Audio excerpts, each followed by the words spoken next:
So yes, my people, so right now I have here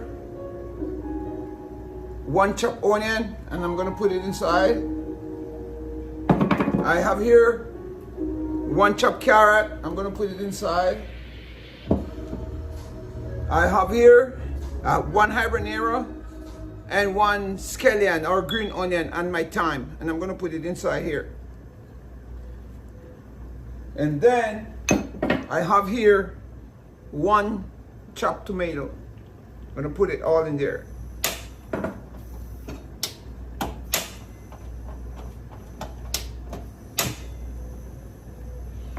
And I'm gonna add some water.